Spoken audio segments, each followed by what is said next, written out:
모두 안녕하십니까? 네.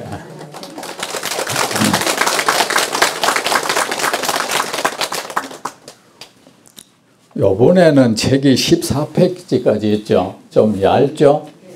이때까지 하니까 이 양이 너무 많아가 자꾸 시간을 많이 초과하고 여러분이 힘들겠다 싶어서 제가 요번엔 짧게 했습니다. 제가 가만히 보니까 집중해서 들을 수 있는 게 30분을 못 넘기는 것 같더라고. 30분이 지나가면은 대체로 눈이 풀리더라고요. 눈이 풀리고 머리가 뭐가 이래서 머리골 사이에서 뭐가 안개가 사르르 되는 걸 제가 늘 느꼈습니다. 그래서 짧게 했습니다. 모처럼 하니까 일부 제가 일단 목독 불겸에 좀 읽어보겠습니다. 그때 문수보살이 우마일에게 물었습니다. 어떻게 하는 것이 부처님의 가르침 통달한 것입니까? 유마일이 말했습니다.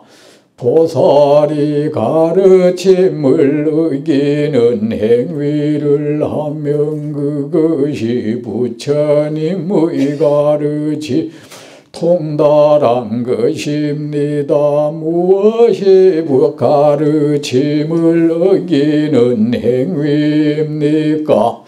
보살이 무간지옥에 갔어도 괴로워하지 않고 지옥에 갔어도 죄가 없고 축생이 되어서도 무지하거나 교만하지 않고 아귀가 되어서도 모든 공덕 갖추는 것입니다. 천상에 가는 것을 대수롭게 여기지 않고 탐욕스러운 모습을 보이지만 모든 집착을 떠나고 분노하는 모습을 보이지만 중생에 대한 분노가 없는 것입니다.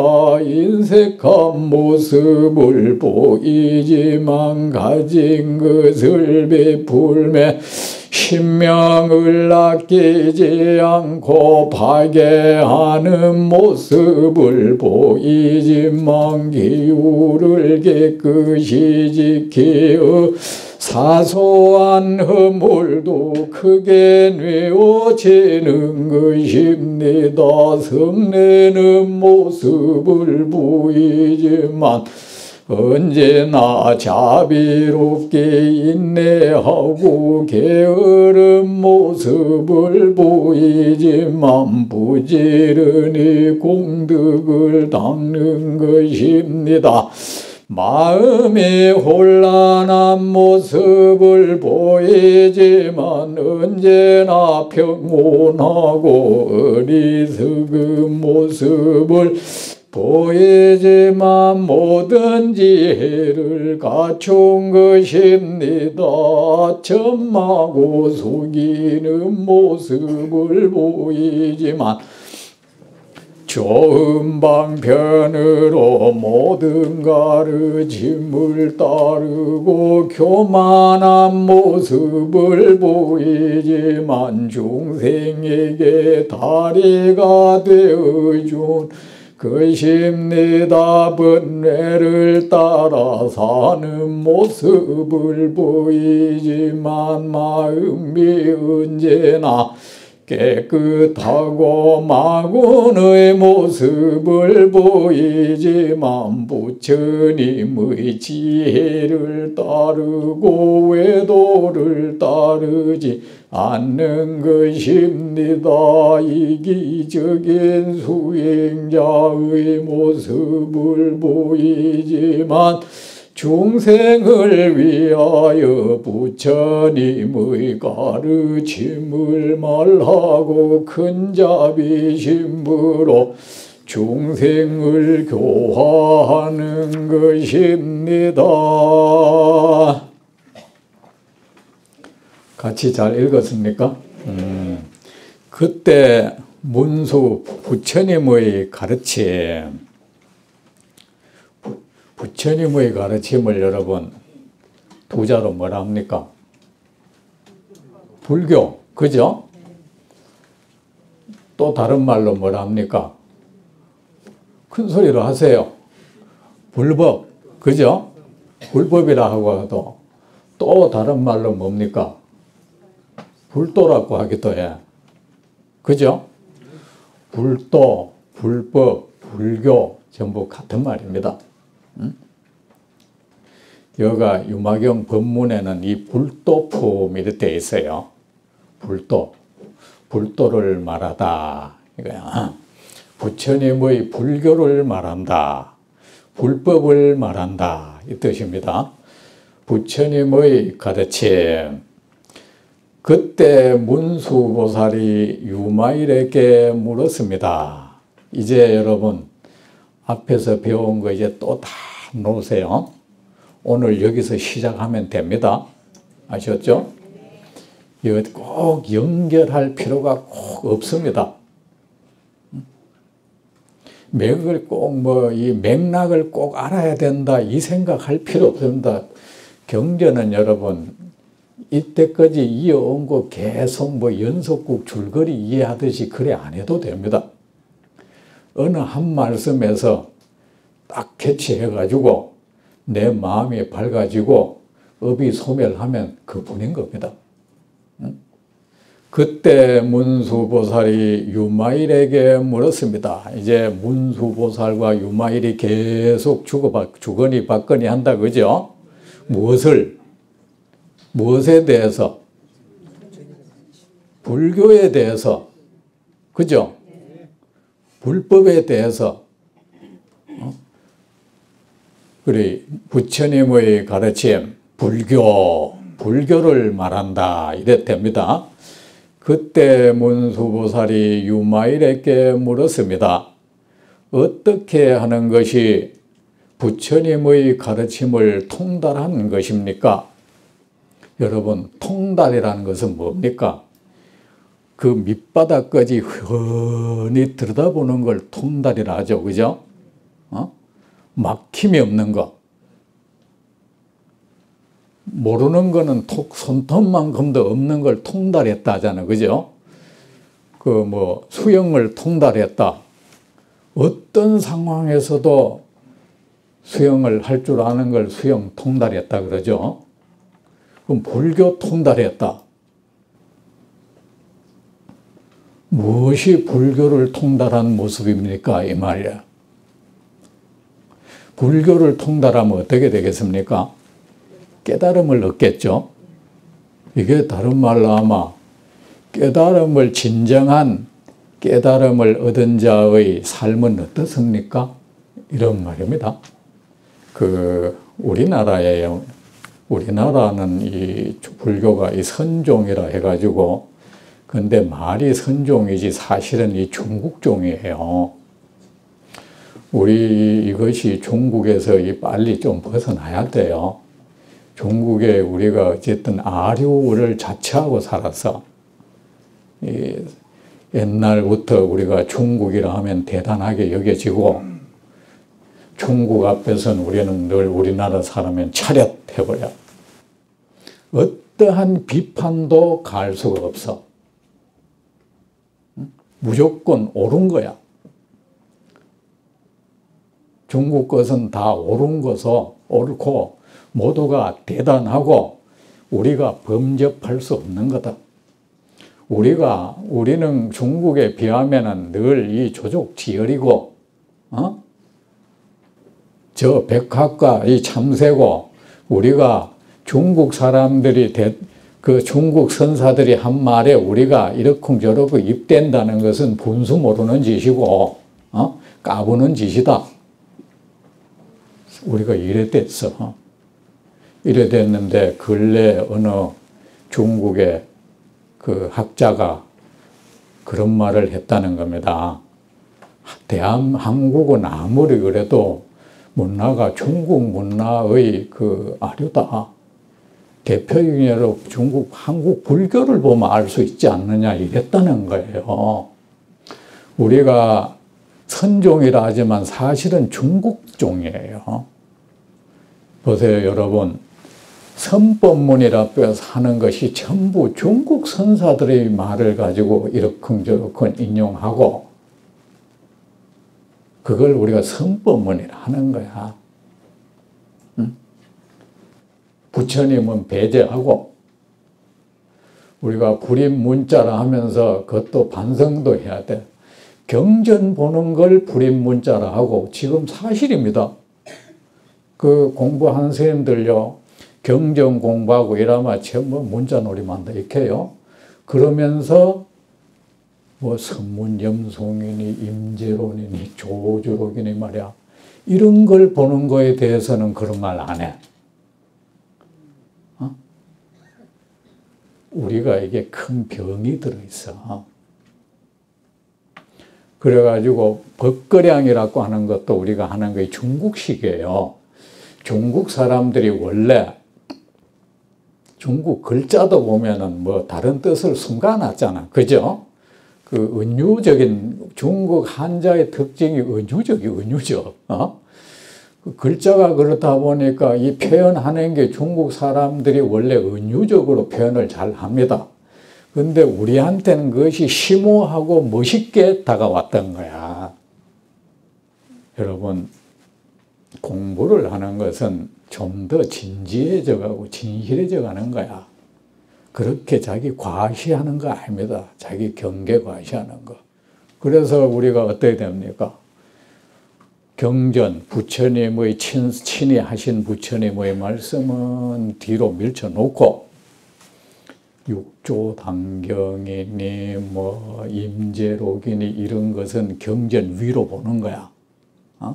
그런 거 공부하는 사람은 대단하고 또 여기고 그게 편성해서 사실이 지금 승가의 현실이야. 자, 그래 우리나라 그 법거량이라는 게 전부 중국 사람들의 대화 방식이에요. 옛날에 이 책을 보세요. 고전에도 보면 이 삼국지나 뭐 이런 거 옛날에 이 그런 난세에 보면 사람들이 말 잘못하면 큰일 나거든. 그래 너희 둘이 내가 이 속에 이런 생각은 품고 있는데 예를 들어서 지금 이 황제 이 나라를 뒤엎을 생각을 하나 가지고는 있는데 이게 함부로 발설했다는 큰일 나 죽는단 말이야. 그러니까 이 사람하고 같이 일은 도모하고 싶은데 이 생각이 이 사람이 뭐 속이 어떤지 진심을 알고 싶은 거야. 그래가지고 보면은 말을 넌지시 빙빙 돌려가지고 있잖아. 그죠? 한마디 하고 하면은 이 사람이 또 거기 돌려가지고 이 사람도 또 이 사람이 뭐 어떤 생각을 품고 있는지 나를 떠보는지 알 수가 없는 거야.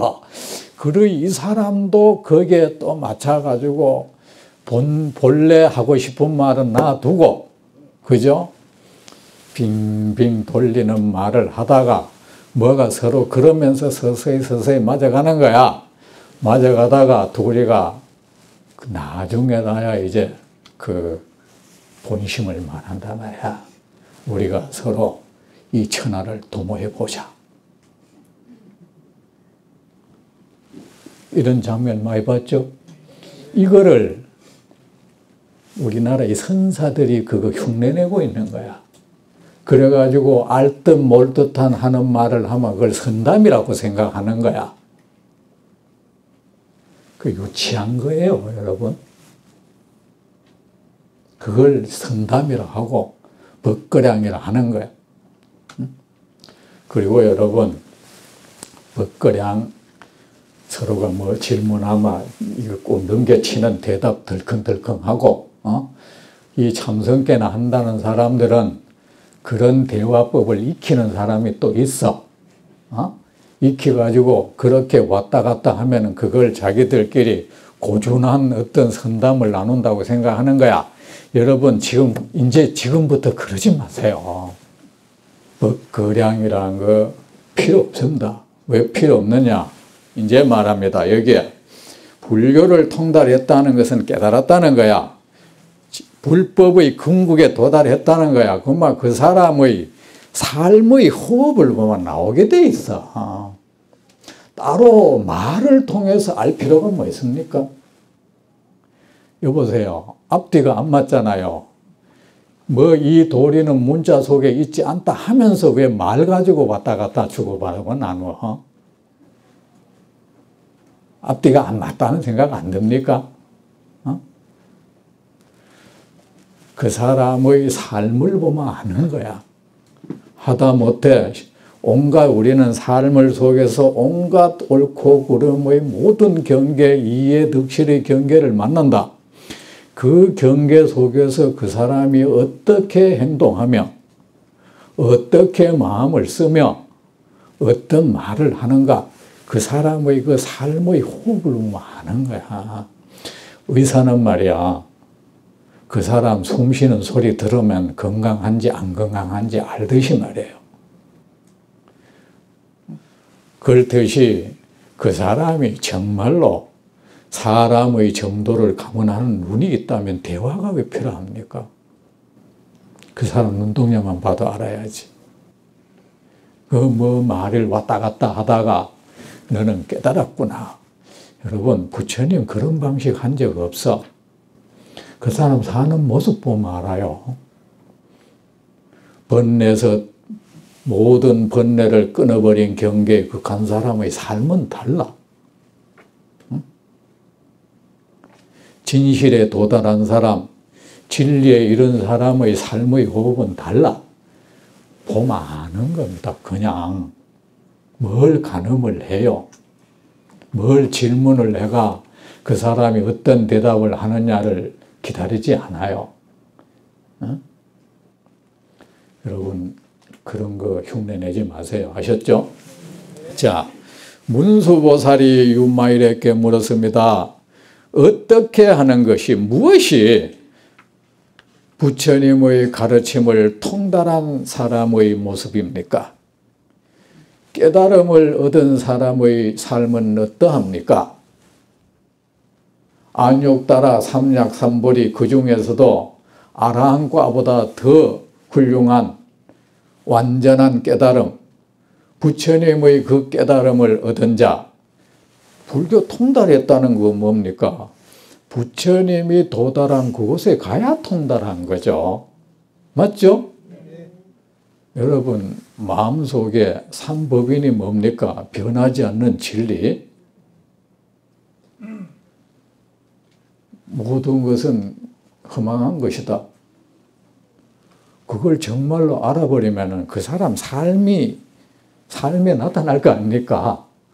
모든 것은 무상하다. 그것을 정말로 뼛속 깊이 그 이치가 통달해버린, 침투당해버린 사람은 삶이 다를 거 아닙니까? 모든 것은 고통이라는 것을 뼛속 깊이 사무친 사람이라면 그 삶이 다를 거 아닙니까? 삶의 어떤 극이 대약이 통달한 것이지. 저는 고백하건대 불교 용어 하나도 저는 사실 제대로 모릅니다. 모르는 줄 여러분 알고 계세요. 자, 어떻게 무엇이 부처님의 가르침을 통달한 사람의 모습입니까? 부처님의 가르침을 통달한 사람은 어떤 모습을 보여주고 있습니까? 어떤 모습으로 그는 살아갑니까? 하니까 유마일이 말했습니다. 보살이 가르침을 어기는 행위를 하면 그것이 부처님의 가르침을 통달한 것입니다. 부처님의 가르침이 보기 좋게 빗나가게 해버리는 사람이 있다면 그 사람이야말로 불교를 통달한 사람입니다. 자, 여러분, 이래 되면 우리가 여기서 알아야 될 것이 있다. 지금 우리 대승불교다, 그죠? 대승불교는 뭐야? 보살불교예요. 벽지불.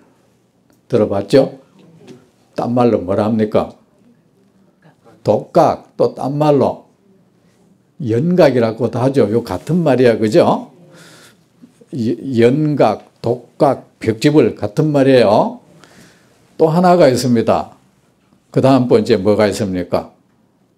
성문. 또 보살이 있다. 이 세 가지를 우리는 삼성이라 한다, 그죠? 여기서 말하는 이 삼성, 깨달음의 수레에 오르기 위해서 노력하는 세 가지 부류가 삼성이에요. 자, 그러면은 독각은 여러분 뭐를 독각이라 합니까? 예? 자기 혼자 힘으로 깨달음을 구하는 사람, 자기 나름대로 자신의 지식과 자신의 견해와 자신의 신념, 그것을 가지고 바탕으로 해서 깨달음을 구하겠다고 노력하는 사람을 독각이라 그래요. 여러분, 용어의 정의를 분명히 하세요. 아셨죠? 독각은 여러분, 저 사람 독각이다 이런 말 잘하죠?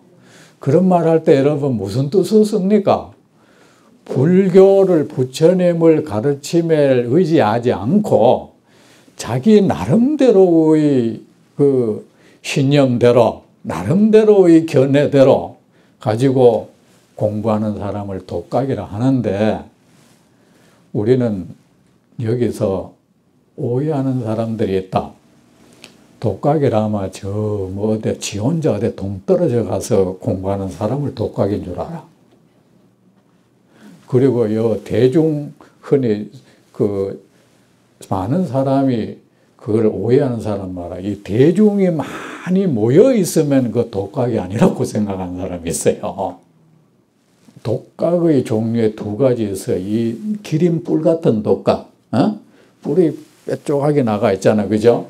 그러니 그거는 자기 독신 혼자 어디 동떨어져가 살면서 그 부처님 가르침 안 따른 사람. 그 다음 건 이제 무리지어서 수행하는 독각이 있어.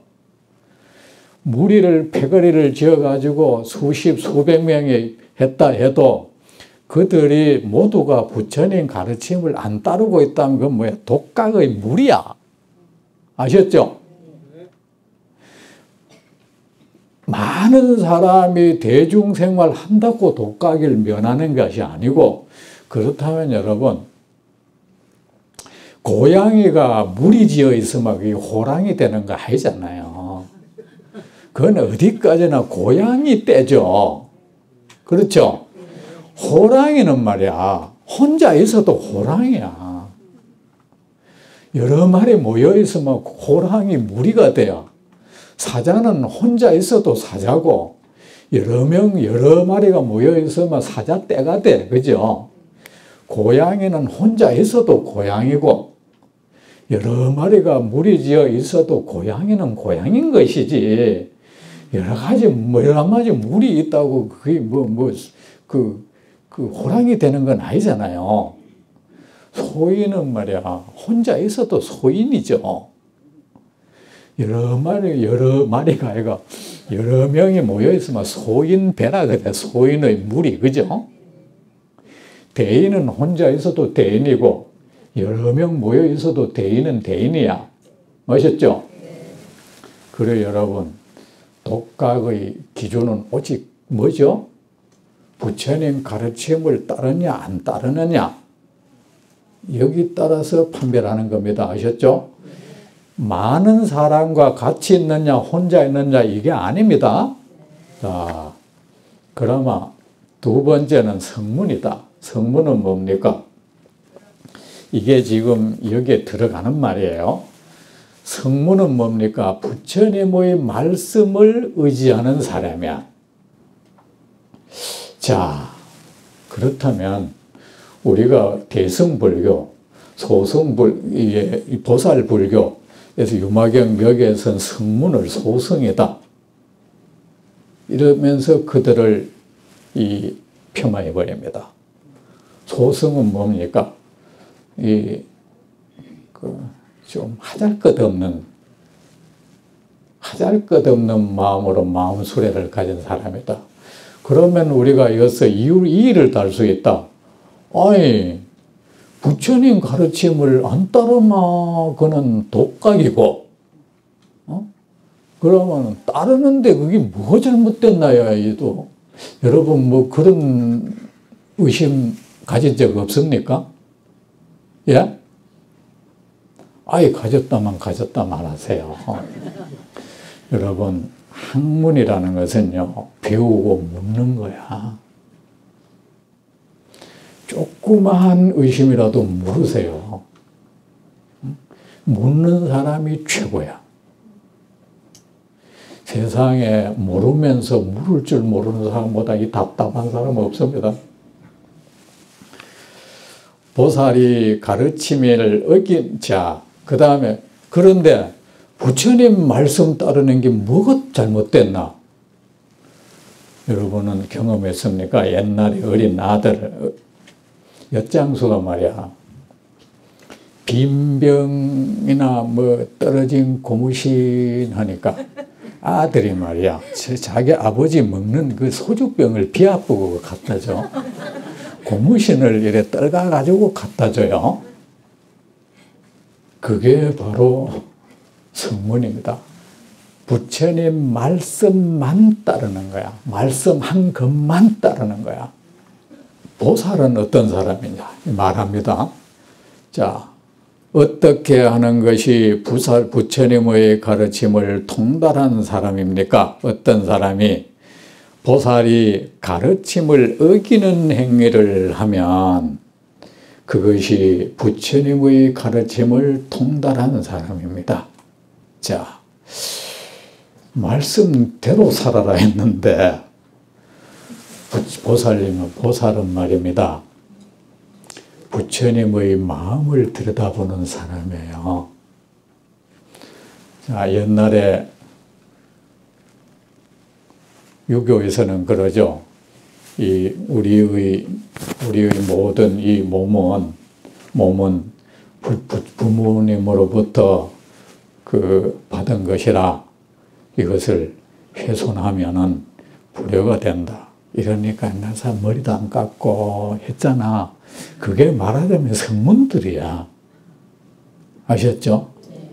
그러면서 말이지, 더 답답하면 말이지, 자기가 아픈데 옛날에 정말 그런 사람이 있어요. 의학이 처음 들어왔을 때 수술한다 하니까 신체에 그건 불효다 하면서 수술 안 하는 거야. 그래가지고 머리 깎은 사람을 상놈이라고 그러고, 천륜을 어기는 사람이라고 안 그랬습니까? 심지어는 말이지, 그 머리를 깎아서 팔아가지고 돈을 만들어가지고 자식들 공부도 시킬 수 있고, 옛날에 그랬다, 그죠? 그 돈 장만해가지고 또 다른 사람은 도울 수도 있다면 깎아야죠. 그런데 이 사람은 죽으라고 이거 깎으면 이 불효가 된다면 안 깎는 거야. 이런 사람을 우리가 성문이라고 하는 거야. 말씀 안 한 거는 안 한 거. 말대로만 하는 거야. 부처님도 상당히 답답한 거예요. 그러면 뭐야? 이 사람들 때문에 부처님이 말이 많아진 거야. 이렇게 하라 하면 그 말 안 했다고 또 이렇게 해버리고, 그래서 부처님이 말씀이 이렇게 많아진 것이 이 말 해놓으면 또 이런 부작용 생기고, 이 말 해놓으면 또 이러고, 그래서 거기에 보충하고 하다 보니까 이 팔만 대장경이 생겨나 버린 겁니다. 그래서 성문은 어떤 사람이냐? 부처님 말씀에 귀가 멀어서 말씀에 눈이 팔려서 부처님 마음의 음성을 듣지 못하는 사람, 마음의 소리를 듣지 못하는 사람, 부처님이 말씀한 그 글자에 눈이 멀어서 부처님의 그 마음을 보지 못하는 사람, 이걸 성문이라 하고 부처님의 말씀을 따르되 그 마음을 따르지 못하는 사람, 마음을 어기는 거야. 말씀을 말씀 따르는데 치중하다 보니까 부처님의 그 의도, 뜻, 마음을 어겨버리는 사람이 성문이야. 비구는 산속 고요한 곳에 가서 숲속에 가서 수행하라 하니까 그 수행한답시고 사람도 못 오게 하고, 어떤 사람이 정말 아픔이 있어서 스님 뵈러 오는데 또 못 오게 하고 마구이라 하고 그 사람 보고 마군이라 하고, 여러분 그런 악담하는 사람 가끔 봤죠? 그러면서 자기는 말이지 아란야행을 잘 닦는다. 고요한 숲속에서의 수행을 우리가 아란야행이라 하잖아. 그죠? 나는 부처님 말씀을 잘 따른다. 그런 사람도 정말 골 잡은 사람이에요. 성문인데 보살은 어떠냐? 부처님이 어떤 말을 하면 그 말을 따라 쫙 들어가서 부처님 마음을 보는 거야. 그래서 말씀에는 어기는 한이 있더라도 그것이 부처님의 뜻을 알아가지고 부처님의 마음에 맞추는 삶을 사는 사람이 보살이야. 아셨죠? 보살이 가르침을 어기는 행위를 하면, 부처님의 가르침을 어기는 행위를 하면 그것이 부처님의 가르침을 통달한 것입니다. 뭘 통달해서? 부처님 마음을 탁 들여다보는 사람이야. 부처님의 말씀에만 귀를 기울여 보는 사람, 말씀에 귀 기울인 사람을 성문이라 하고, 부처님의 마음을 들여다보는 사람을 보살이라 그래요. 그래서 성문, 부처님의 음성을 듣는 사람, 그냥 말 듣고 사는 사람, 보살은 부처님의 마음의 흐름을 봐가지고 그게 맞게 사는 사람을 보살이라 그래요. 이제 분명히 알았죠? 네. 여러분, 용어 설명 제가 잘하죠? 네. 이런 설명 안 들어봤지? 네. 고맙다고 인사해봐요.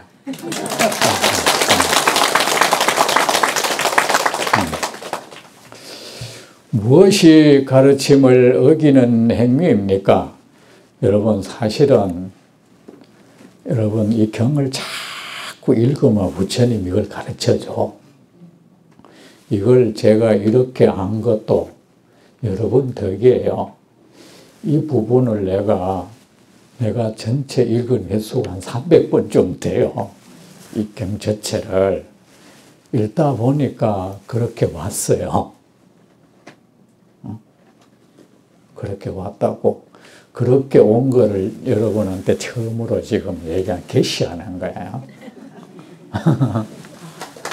자, 여러분, 불교에 대한 이 정보의 보고, 정보의 바다는 이 경전이에요. 보살이, 근데 그 부처님의 말씀 너머의 마음을 알라 해도 결국은 말씀을 자꾸 들어봐야 돼. 맞죠? 네. 보살이 가르침을 어기는 행위를 하면 그것이 부처님의 가르침을 통달한 것입니다. 어기고 무엇을 따르죠? 마음을 따르는 거야. 무엇이 가르침을 어기는 행위입니까? 보살이 무간지옥에 가서도 괴로워하지 않고, 여러분, 무간지옥은 어떤 것입니까? 무자가 없을 무자, 간자 사이 간자다. 쉴 틈이 없이 고통이 밀어닥치는 데가 무간지옥이라 그랬어요. 그 무간지옥에 가면은 이 고통에 의한 그 절규가 잠시 사이도 끊어짐이 없다는 뜻으로 무간지옥이라고 하는 거예요. 그 고통이 잠시도 끊어짐이 없는 지옥이라는 소리예요. 그걸 무간지옥이라고 하는데, 그런데 이 보살은 무간지옥에 가서도 말이야, 전혀 고통을 느끼지 않는 거야. 부처님의 이 가르침이 보기 좋게 빗나가게 만들어버린 사람이에요.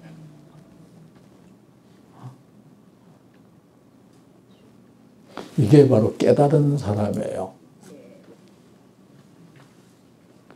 무엇이 무간지옥입니까? 깨닫지 못한 상태에서는 늘 이것이 무간지옥입니다. 깨달은 자에게는 고통이 없습니다. 어떤 돈을 잃거나 돈을 얻거나 나한테 누가 칭찬하거나 욕을 하거나 내가 진급을 하거나 진급을 못하거나 어떤 경계 안에서도 고통을 느끼지 않는 그 경계가 바로 깨달음의 경계예요. 우리가 진정으로 열반의 경계라는 것은 고통이 소멸된 경계인 거야. 지옥 같다고 해서 고통스럽고 천상에 가서야 즐겁다면 그 사람은 깨달음에 이르지 못한 사람이지. 따라서 깨달은 사람이라면, 불교에 통달한 사람은 난 지옥에 안 가겠다, 천상에 가겠다, 지옥은 싫다, 이게 없어지는 거예요. 아무 데도 어디에 갖다 놔도 괜찮은 사람이야. 아셨죠? 그게 깨달은 사람입니다. 고통을 부르짖지 않는 사람, 그를 보살이라고 해. 그런데 그 보살이 무간지옥에 간다는 게 이게 또 말이 안 돼요. 그죠? 보살이 가는 곳은 무간지옥이 아닌 거야, 더 이상. 아셨죠? 고통이 없는데 무간지옥이 왜 가요? 왜 그것이 무간지옥인 거야? 근데 보살은 무간지옥에 가. 무간지옥에 있는 중생을 위해서 가요. 또 지옥에 가서도 가지만 죄가 없고, 죄 지은 죄 없이 지옥에 가는 것이 보살이고, 지은 죄 보살이고, 그가 바로 불교를 통달한 사람입니다. 부처님은 지은 사막도라 그러죠. 지옥, 아귀, 축생도에 한번 떨어지면 다시 헤어날 길이 워낙 어렵다. 그래, 거기에 가지 말라 했죠. 그런데 보살은 그곳에 가는 거야. 왜? 중생을 위해서. 부처님은 말입니다. 왜 우리로 하여금 사막도에 떨어지지 말라 했느냐? 자식에 대한 사랑 때문인 거야. 내 자식 거기 떨어져서 고통스러워하는 게 싫은 거야. 그렇다면 뭐예요? 거기에는 그 중생들은 고통스럽다는 뜻이죠. 그럼 뭐야? 나는 그곳에 가야 하는 거야. 그 고통받는 중생들이 많은 곳에. 그게 바로 불교를 어기면서도 어기지 않는 도리인 겁니다. 지옥에 가서도 가지만 죄가 없다. 죄가 없이 지옥에 가고, 무지하거나 교만함이 없이 축생이 되고,